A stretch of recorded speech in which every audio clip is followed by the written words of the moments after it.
Bolehkah kita mandi safar? Mandi setiap bulan kita kena mandi, tuan-tuan dan puan-puan. Mandi kena mandi setiap bulan, terutama mandi wajib, lagi kena mandi.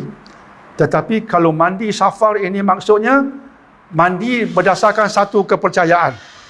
Kepercayaan bahawa di bulan safar ini bala turun.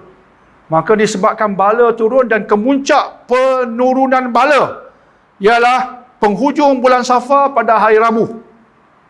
Hari Rabu terakhir bulan safar. Itu kononnya Allah gabungkan semua bala, Allah himpunkan, turun, boom semua sekaligus. Hari itu kita kena mandi tolak bala. Mandi tolak bala itu dia panggil mandi safar. Itu amalan tok nenek kita dulu. Tok nenek kita dulu mengamalkan itu. Mandi tolak bala, mandi safar. Kat mana popular cikgu? Pantai. Tanjung Keling ke? Tak pasti ya. Tapi di pantai-pantai.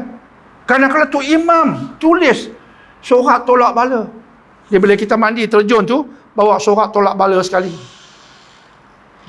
Tengok terjun kepala kena batu pecah, dapat bala. Jadi apalah punya kepercayaan. Jadi soalan pada Dr. Dania, mandi safar ni macam mana? Mandi macam biasa saja. Jangan mandi sebab kepercayaan nak tolak bala tertentu di bulan safar. Jangan. Mandi biasa. Panas, nak sejukkan badan, mandi. Okey. Tapi jangan mandi disebabkan kepercayaan jahiliah. That is wrong. Mandi itu salah. Sebab mandi itu ada niat berkait dengan kepercayaan yang jahiliah. Itu niat yang salah. Maka mandi itu, mandi yang dengan niat yang salah itu memang salah. Okey.